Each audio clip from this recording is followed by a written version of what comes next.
آیات میں ایک رکوع ہے اور اللہ کا نام ہے. یہ سورۃ کی دوسری آیت میں اللہ تعالیٰ نے بیان فرمایا ہے خلق الانسان من علق کہ جس نے انسان کو خون کی پھٹکی سے بنایا. تو یہ اللہ تعالیٰ نے انسانیت کی پیدائش، اس کی پیدائش کا مقصد اور یہ کہ اللہ تعالیٰ نے انسان کو جو نعمتیں اور اپنی جو رحمتیں اس پر نازل کی ہیں، جو کچھ اس کو اختیار دیا ہے، قدرت دی ہے، اس کا مختصراً یہاں پر ذکر کیا ہے. یہ بتایا کہ اللہ تعالیٰ نے تمہیں جو پیدا کیا ہے تو اس کی مقصد یہی ہے کہ تم اپنے رب کی بڑائی، اس کی کبریائی، اس کی پاکی کو بیان کرو گے، خالص کر کے اس کی بندگی کرو گے، اس کو پکارو گے، اس سے مانگو گے. یہ تمہاری پیدائش کا خالص مقصد ہے. اللہ تعالیٰ نے سورۃ الذاریات آیت نمبر 56 میں بھی انسانیت کی پیدائش، اس کی تخلیق کا جو مقصد ہے اس کو بیان کیا ہے.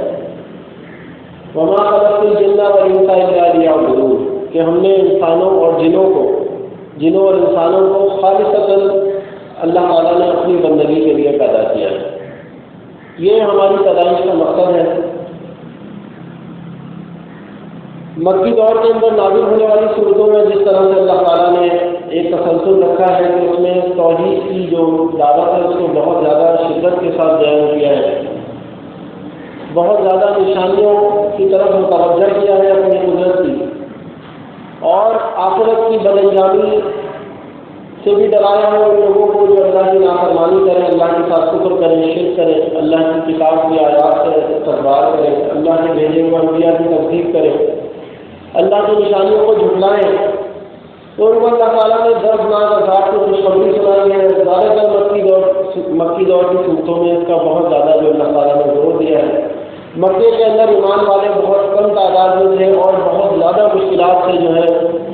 ان کو سامنا تھا. ایمان لانے والوں میں تعداد جو تھی وہ زیادہ تر جوانوں کی تھی یا غلاموں کی تھی. غلاموں کے معاشرے میں، اس معاشرے میں کوئی حیثیت نہیں تھی. ان کی کوئی جو ہے مرضی، کوئی ان کی خواہش کچھ بھی نہیں ہوتی. وہ صرف اور صرف اپنے آقا، اپنے جو مالک ہوتا تھا اس کے حکم کے تابع ہوتے تھے. تو اس وجہ سے ایمان لانے کی بنیاد پر ان کو بہت زیادہ تکالیف جو ہے ان کو سہنی پڑی، بہت زیادہ مسائل سے ان کو جو ہے واسطہ پڑا. اور جو وہاں کے صاحب حیثیت جو لوگ تھے، جو سردار سمجھے جاتے تھے، ان میں ایمان لانے والے تقریباً 9 کے برابر تھے، چلنے کی کوئی اگر لایا ہوا، ورنہ اکثریت جو تھی دعوت کی انکاری رہی ہے. تو اللہ تعالیٰ نے مکی صورتوں کے اندر ہی ان باتوں کا ذکر کرا ہے کہ یہ بات کوئی پہلی بار نہیں ہوئی ہے کہ جو آبار و رحمان ہوتے ہیں یا جو یہ ملا ہوتے ہیں، یہ جو صاحب استطاعت، صاحب اقتدار لوگ ہوتے ہیں، یہ ایمان بڑی آسانی سے لے آتے ہیں. ایسا نہیں ہے. ہر دور کے اندر اسی طرح سے ہوا ہے کہ انبیاء علیہ السلام نے دعوت اٹھائی ہے، اپنی قوم کے درمیان لوگوں کو ایک اللہ کی بندگی کی طرف بلایا ہے کہ لوگوں ایک اللہ کی بندگی کرو. وہ اکیلا تمہارا داتا ہے، وہی تمہارا اکیلا دستگیر ہے، وہی تمہارا اکیلا مشکل کشا ہے، وہی اکیلا حاجت روا ہے، وہی اکیلا فریاد رس ہے، وہی بگڑی بنانے والا ہے، وہی اکیلا غوث الاعظم ہے. صرف اور صرف اس کے نام کی بندگی، اس کے نام کی نظر و نیاز ہوگی، اس کے سامنے جھکا جائے گا، اس سے مانگا جائے گا.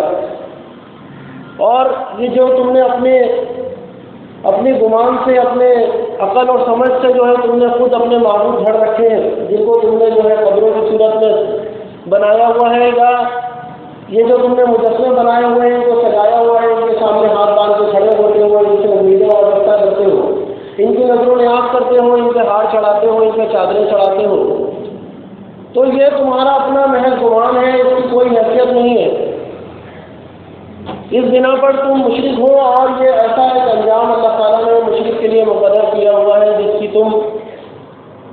سوچ بھی نہیں رکھ سکتے کہ کتنا بد انجامی اللہ تعالیٰ نے بتائی ہے، کس طرح کا ہولناک عذاب ہے جو تمہارا منتظر ہے اگر تم اس عقیدے میں بڑھ جاؤ. اس دنیا میں بھی ممکن ہے تم پر عذاب کا کوڑا برسے، اللہ تعالیٰ تمہیں اپنی سخت جو ہے پکڑ کے اندر مبتلا کر دے اور تم پر عذاب ایسا بھیجے کہ تمہیں بعد میں آنے والے لوگوں کے لیے عبرت بنا کے رکھ دے، اور اس کے بعد پھر ہمیشہ کی بدانجامی تمہارا مقدر بنے، ہمیشہ ہمیشہ کے لیے تم جہنم کے اندر ایندھن بنا دیے جاؤ۔ یہ انجام ہے تمہارا اگر اس شرک کے عقیدے پر، کفر کے عقیدے پہ تم مرو گے۔ اور یہ جو باپ دادا کا دین ہے، یہ جو تمہارا آبائی دین ہے، اور یہ جو تمہارے قوم اور قبیلے جن کے اوپر تم مر مٹنے کو تیار ہو، جس کے لیے آج تم جان دیتے ہو، جس کی دوستی کی تم مثالیں پیش کر رہے ہو، تو کل قیامت کے دن تم ان سے بھاگو گے، ان رشتے داروں کو تم چھوڑ دو گے، ان سے جان چھڑاؤ گے کہ ہم جو ہے بچ جائیں کسی طریقے سے۔ اور یہ جو بات ہے، یہ میرا بھائی ہے جس کے لیے تم آج نکل پڑتے ہو کہ میرے بھائی کو کسی نے جو ہے پریشان کیا ہے تو میں اس کو قتل کر دوں گا یا اور کوئی اس کا بدلہ لے لوں گا، تو یہ روز محشر کے تم تمہارے رشتے ناطے کام نہیں آئیں گے۔ جتنا بھی اچھا تمہارا دوست ہو، تم اس کو آگ میں ڈالنے کے لیے تیار ہو گے۔ اپنے آپ کو بچانے کے لیے کہو گے، اللہ تعالیٰ سے یہ درخواست کرو گے کہ مالک یہ میرا بیٹا ہے، یہ میرا بھائی ہے، یہ میرا باپ ہے، اس کو تو آگ میں ڈال دے، میری ماں ہے اس کو تو آگ میں ڈال دے، مجھے بچا لے اس دردناک عذاب سے۔ تو انبیاء نے یہ دعوت رکھی، اور اس کے جو جواب میں اکثریت جو تھی وہاں کے قوم اور قبیلے جو تھے، ان کے جو سردار ہوتے تھے، انہوں نے استقبال کیا، اللہ کی آیات کا تمسخر کیا، اس سے استہزاء کیا، انبیاء کی تکذیب کری، طرح طرح کے ہیلے بہانے تراشے کہ یہ کیسی دعوت ہے، جب سے ہم نے آنکھ کھولی ہے یہی ہوتے دیکھا ہے، باپ دادا کا دین ہے، یہی اسی طرح سے مجسموں کو پوجا جاتا تھا، ان پہ چادر چڑھائی جاتی تھی، ان کے دن منائے جاتے تھے، ان کے نام کی نظر و نیاز ہوتی تھی، ان کے نعرے لگتے تھے، ان کے جھنڈے بلند ہوتے تھے، یہی سارا کچھ ہم نے ہوتے دیکھا۔ آج یہ نئی ایک بات ہمارے سامنے کی جا رہی ہے کہ یہ کچھ بھی نہیں کر سکتے، ان کے پاس کوئی جو ہے اختیار نہیں ہے، یہ خود اللہ کے محتاج رہے ہیں، تو یہ آج ہمارے سامنے نئی بات کی جا رہی ہے۔ اللہ تعالیٰ نے بتایا کہ یہ بات نئی نہیں ہے، ہر دور میں ہر نبی نے یہی دعوت اٹھائی ہے اور اس کو یہی جواب ملا ہے۔ تو اصل میں بات یہ ہے کہ اللہ تعالیٰ نے اپنی کتاب کے اندر اسی طرح سے جو انبیاء کا ذکر کیا ہے، ان کی جو واقعات کو بیان کیا، اس کا مقصد ہی یہی ہے کہ ہم اس سے جو ہے عبرت حاصل کریں۔ ان کو اللہ تعالیٰ نے ایک عبرت بنایا ہے، ایک نشانی کے طور پہ ہمارے سامنے رکھا ہے کہ اس بنا پر جو ہے ان قوموں کو اللہ تعالیٰ نے زوال اور عذاب میں پکڑا ہے، ان پر جو ہے اللہ کی پکڑ ہوئی ہے، تو اس کی وجہ کیا تھی؟ وہ شرک کرتے تھے، اللہ کی ذات اور صفات، حقوق اور اختیارات میں اللہ کے بندوں کو وہ شریک کیا کرتے تھے۔ اللہ تعالیٰ نے سورہ روم کی آیت 42 میں بیان فرمایا کہ سیروا فی الارض فانظروا کیف کان عاقبۃ الذین من قبل کان اکثرهم مشرکین،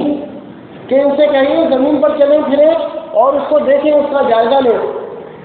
کہ ان سے پہلے کتنی بستیاں، کتنے شہر، کتنے قصبے، کتنے قریے، کتنی ہی جو ہے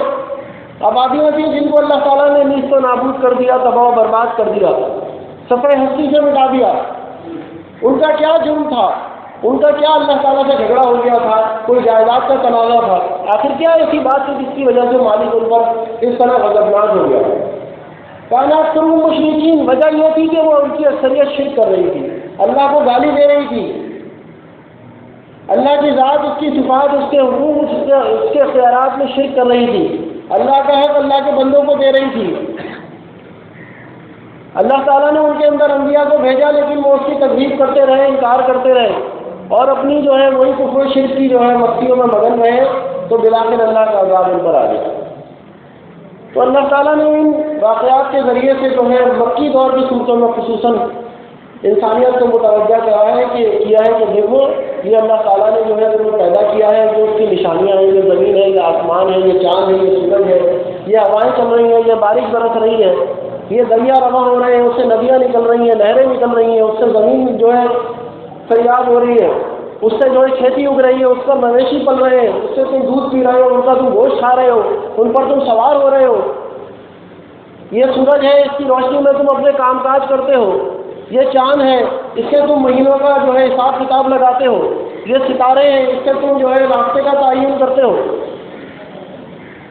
اور اللہ تعالیٰ نے کتنی ہی نعمتوں کا اپنی ذکر کیا ہے کہ کس طرح سے جو ہے بیج تم بوتے ہو، وہ زمین اس کو اللہ تعالیٰ نرم کرتا ہے، زمین میں سے وہ نکلتا ہے، پھر وہ آہستہ آہستہ اس میں پتیاں آتی ہیں، اس کے بعد اس میں پھول آتے ہیں، پھر اس کے بعد وہ بڑا ہوتا ہے، اس کے بعد اتنا تناور درخت بنتا ہے، پھر اس میں پھل آتے ہیں۔ اللہ تعالیٰ نے مثالیں بیان کری کہ کس طرح سے جب دیکھو ایک ننھا سا بیج تم بوتے ہو اور وہ ایک تناور درخت بنتا ہے، اس سے تم پھل حاصل کرتے ہو، اس سے تم سایہ حاصل کرتے ہو، اس سے تم لکڑی حاصل کرتے ہو. کتنی نعمتیں ہیں تمہارے پاس اللہ کی. تو کتنی تمہارے پاس نشانیاں ہیں. روزمرہ کے معمولات زندگی کے اندر تم اپنے جسم کے اوپر ہی جو ہے نظر دوڑا لو، تمہارے سر کے بال سے لے کے پاؤں کے ناخن تک کتنی نعمتیں اللہ نے تمہیں دی ہے. ایک تمہاری جسم کے اندر ذرا سا کوئی نقص آ جائے، کوئی تکلیف آ جائے، پورا جسم تمہارا متاثر ہو جاتا ہے. ذرا سی آنکھ میں تکلیف ہو جائے تو تم آنکھ پکڑے بیٹھے رہتے ہو، کسی کام کاج کے قابل نہیں رہتے. تمہارے ہاتھ میں کوئی تکلیف ہو جائے، انگلی میں کوئی چھالا ہو جائے، کوئی زخم ہو جائے، کس قدر شدت اور تکلیف ہوتی ہے اس کی، پورا جسم اس سے جو ہے متاثر ہوا ہوتا ہے. کبھی اس سے بی پی بڑھ رہا ہے، کبھی اس سے بخار آ رہا ہے، کبھی اس سے متلی ہو رہی ہے، کبھی الٹی ہو رہی ہے، کتنی تکلیفیں ہونے لگتی ہیں. ایک ذرا سی جو ہے اللہ تعالیٰ آزماتا ہے کسی چیز کے اندر. تو اللہ تعالیٰ نے بتایا کہ یہ تمہارا جسم ہے، تم اس کے بھی خود اختیار تمہارے اوپر نہیں ہے. تمہارے جسم کے اندر دل دھڑک رہا ہے، اللہ تعالیٰ کے حکم سے دھڑک رہا ہے. کس وقت وہ اس کو بند کر دے تمہاری موت واقع ہو جائے، تمہارے پاس کوئی اختیار نہیں ہے. یہ تمہارے گردے ہیں، یہ تمہارے پھیپھڑے، یہ سب کام کر رہے ہیں اپنی اپنی جگہ پہ. پھیپھڑے سانس لے رہے ہیں،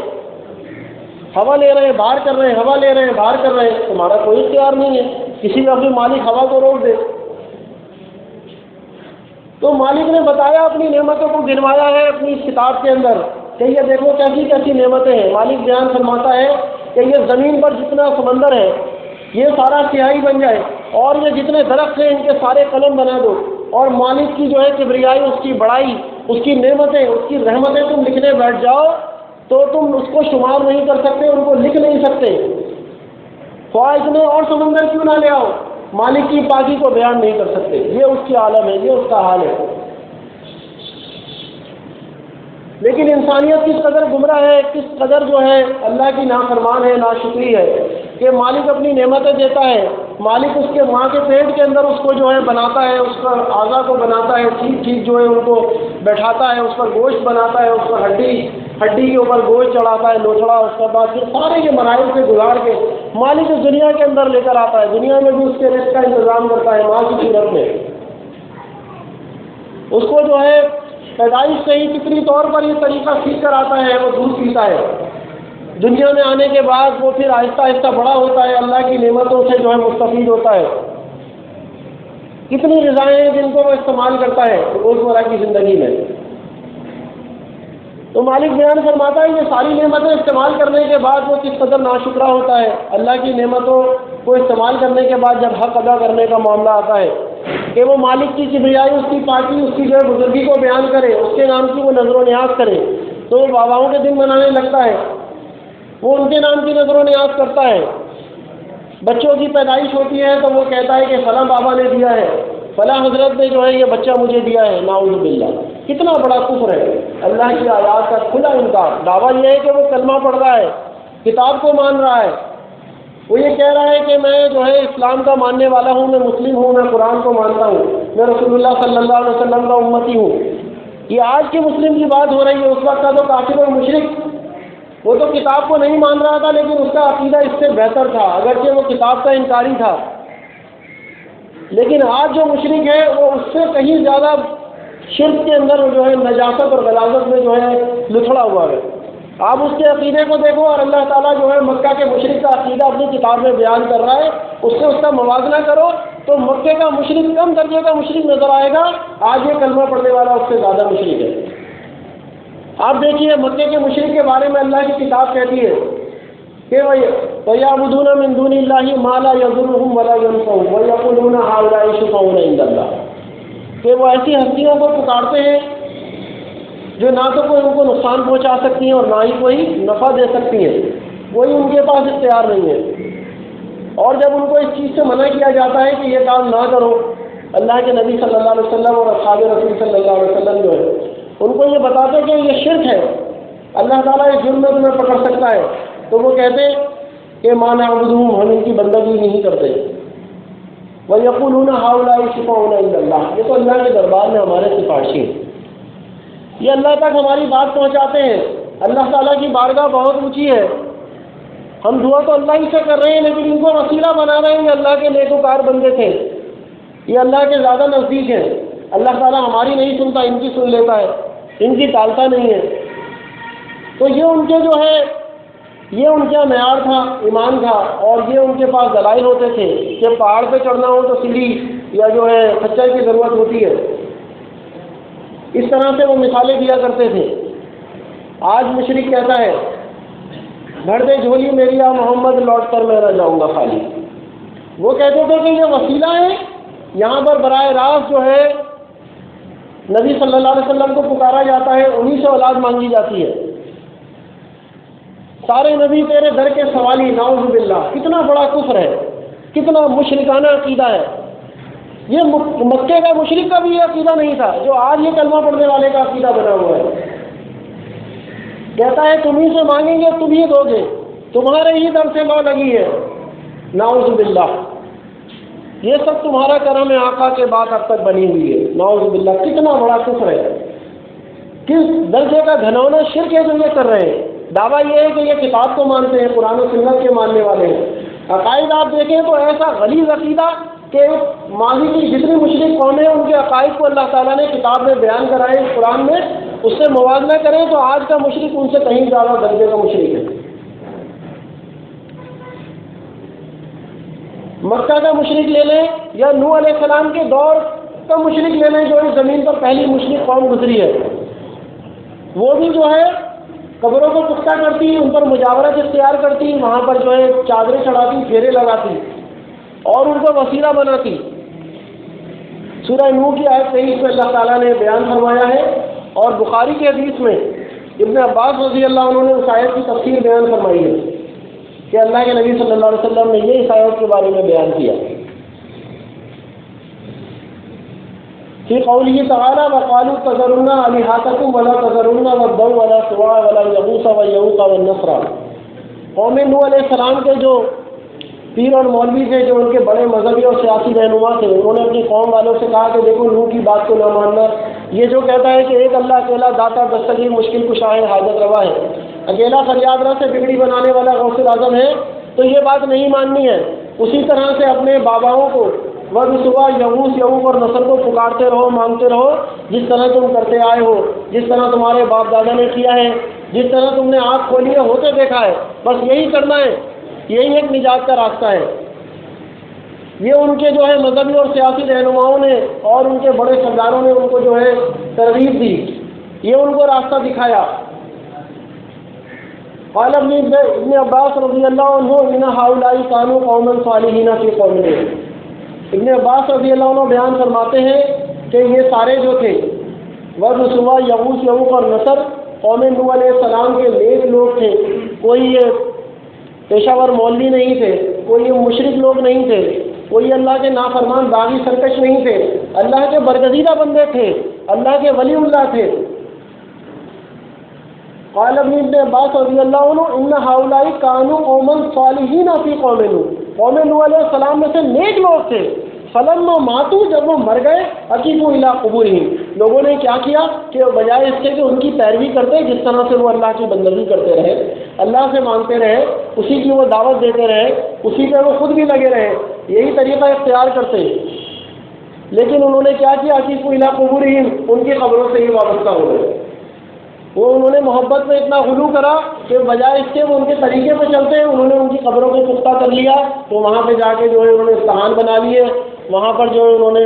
اور جو ہے دیگر معاملات کرنے کے بعد ادھر جو ہے چادریں چڑھانے لگے، وہاں طواف کرنے لگے، وہاں جو ہے وہ سجدے و رکوع کرنے لگے، یہ سارے وہ کام کرنے لگے۔ ثم صوروا تماثیلهم، اور بعض نے ایسے بھی کیا کہ انہوں نے انہی کی جو ہے مجسمے، ان کی مورتیاں بنا کر اپنے ساتھ رکھ لیں کہ راستہ سفر کر کے اتنی دور پہنچ جائے تو لہٰذا ایسا ہے کہ ان کا دن آئے تو یہیں پر بیٹھے بیٹھے جو ہے ان کے نام کا عرس منا لیا جائے، ان کے جو ہے نظر و نیاز کر لی جائے، ان پر چادر چڑھا دی جائے،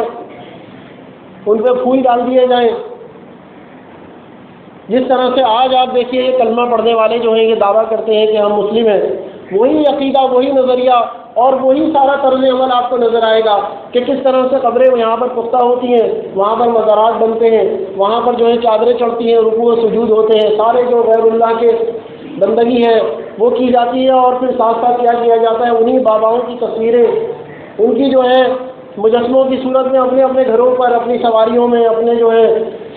ہوٹلوں میں، دکانوں میں، جگہ جگہ آپ کو نظر آئیں گی عام، وہ لگی ہوئی ہیں، ان پر ہار ڈلے ہوئے ہیں، اس میں کوئی بابا جو ہے ہاتھ اٹھا کر کشتی نکال رہا ہے، کوئی جو ہے برہنہ حالت میں آدھے آدھے کپڑوں کے اندر بیٹھا ہوا ہے، اور وہ ان کا بڑا جو ہے عظیم بزرگ سمجھا جاتا ہے۔ جو جتنا زیادہ جو ہے اللہ کا نافرمان ہوگا، ان کا وہ اتنا ہی بڑا بزرگ ہوگا۔ نیم برہنہ حالت کے اندر وہ ہے، ان کی تصاویر جو ہے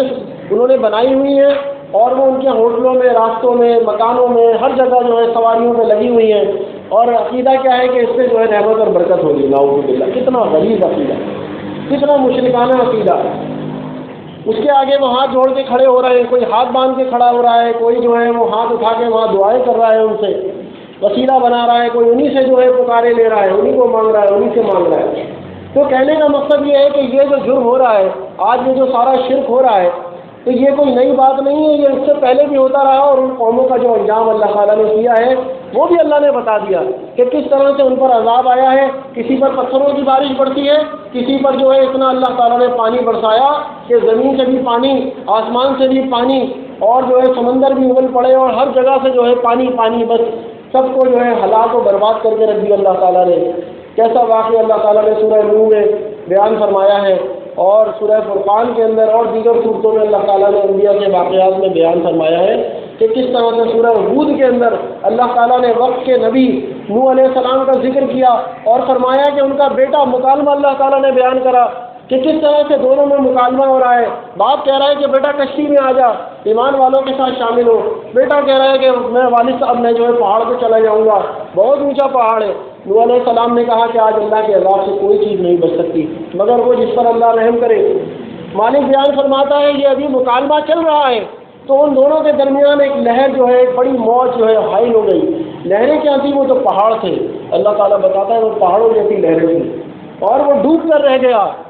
نوح علیہ السلام 950 سال تبلیغ کرنے والے، اللہ کی دعوت دینے والے، ایک اللہ کی طرف بلانے والے، خود بھی اللہ کی بندگی کرنے والے، اللہ تعالیٰ بتاتا ہے کہ وہ کتنے برگزیدہ بندے تھے، کتنے مخلص بندے تھے، کتنے اللہ کے عاجز بندے تھے، کتنے اللہ کو پکارنے والے، کتنے اللہ سے مانگنے والے بندے تھے۔ لیکن جب اللہ تعالیٰ سے انہوں نے درخواست کری کہ مالک میرا بیٹا ہے، ہلاک تو ہو گیا، اب اس کو تو بخش دے، تو اس کو جو ہے بخش دے۔ اللہ تعالیٰ نے کہا خبردار ہے نوح، وَتَكُونَ مِنَ الْجَاهِلِينَ، مجھ سے گمراہوں کی سی گفتگو نہ کرنا، یہ بات دوبارہ تمہارے زبان پہ نہیں آنی چاہیے۔ اتنی سخت الفاظ اللہ تعالیٰ نے سورہ ہود کے اندر بیان فرمائے ہیں کہ نوح علیہ السلام نے فوراً توبہ کری اللہ کی بارگاہ میں کہ مالک میں اگر تو نے مجھے جو ہے اگر اپنی رحمت سے ہٹا دیا، پیچھے کر دیا، تو میں کبھی فلاح نہیں پا سکتا، مجھے تو معاف فرما۔ 950 سال تبلیغ کرنے والا اللہ کا بندہ، اللہ کا برگزیدہ بندہ، جس کی اللہ تعالیٰ خود بیان فرماتا ہے کہ وہ کس قدر اللہ کا نیکوکار بندہ ہے، سند یافتہ ہے، لیکن کیا حال ہے کہ وہ اپنے بیٹے کو نہیں بخشوا سکتا کیونکہ وہ مشرک مرا ہے۔ تو یہ شرک ایسا خبی اور غلیظ گناہ ہے کہ اس کی وجہ سے اللہ تعالیٰ نے کتنی قوموں کو ہلاک اور برباد کیا ہے۔ لیکن بدقسمتی یہ ہے کہ آج یہ جو امت کے آبار و رہبان ہیں، یہ جو اپنے آپ کو کہتے ہیں کہ ہم شیخ الحدیث ہیں، شیخ القرآن ہیں، اور مدارس سے ہمارے پاس ڈگریاں ہیں، یہ ہم نے تفسیریں لکھی ہیں، یہ ہم نے کتابیں لکھی ہیں، اتنے جو ہے ذخائر ایک لگا دیے ہیں انہوں نے، کتابوں کے انبار لگے ہوئے ہیں کہ آپ نام گنے تو صبح سے رات ہو جائے ان کی کتابوں کے نام ختم نہ ہوں۔ یہ اتنے بڑے بڑے عالم کہلانے والے، لیکن حال ان کا یہ ہے کہ ان کے عقیدوں کے اندر کس طرح سے شرک جو ہے صلاحیت کرا ہوا ہے، کس طرح کے ان کے مشرکانہ عقائد آپ کو ان کی کتابوں سے، ان کی تفسیروں سے، ان کی تقریروں سے، ان کی تحریروں سے ملیں گے۔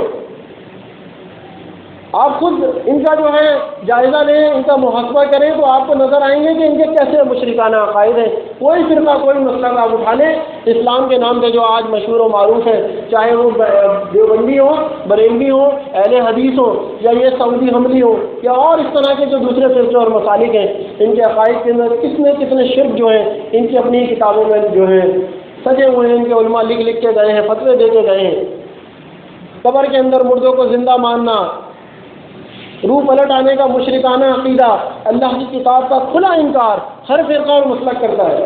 دیوبندی، بریلوی، اہل حدیث کے سارے احمد بن حنبل کی جو ہے اس کی جو ہے ابتدا کے اندر یہ عقیدہ اختیار کیے ہوئے ہیں، قرآن و سنت سے وہ قطعی ثابت نہیں کر سکتے۔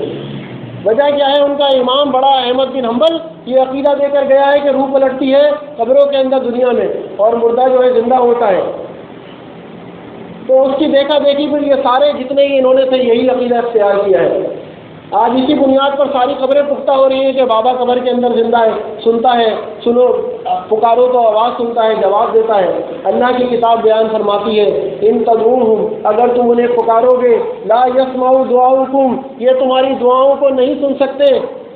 یہ طاقت یہ اختیار ان کے پاس نہیں ہے۔ ولو سمعوا، اور اگر یہ سن بھی لیں،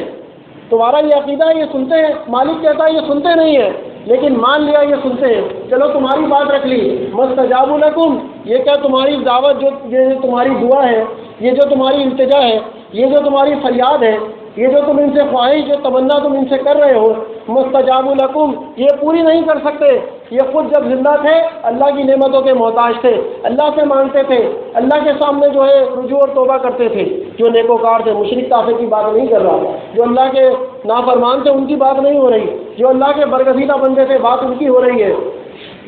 مستجاب لکم، کیونکہ مکہ کے مشرکین جو ہے برگزیدہ کو پکارتے تھے، ابراہیم اور اسماعیل علیہ السلام کو پکارتے تھے، تو اللہ تعالیٰ نے کہا مستجاب لکم، یہ تمہاری دعا کو پکار کو نہیں سن سکتے، نہ اس کو قبول کر سکتے، یہ طاقت نہیں ہے۔ وَيَوْمَ الْقِيَامَةِ يَكْفُرُونَ بِشِرْكِكُمْ، اور کان کھول کر سن لو، روز محشر یہ تمہاری اس پکار کا، اس شرک کا انکار کریں گے۔ وَلَا يُنَبِّئُكَ مِثْلُ خَبِيرٍ، آج یہ بات تمہیں بتا دی جا رہی ہے کہ روز محشر یہ ہونا ہے، اللہ سے بہتر تمہیں کوئی خبر دے گا۔ یہ مالک کی کتاب کی بات ہے، لیکن آج بدقسمتی یہ ہے کہ ان آباروں نوبال نے کہہ دیا ہے کہ روح پلٹ آتی ہے، مردہ زندہ ہو جاتا ہے، سنتا ہے، جواب دیتا ہے، دور سے کھڑے ہو،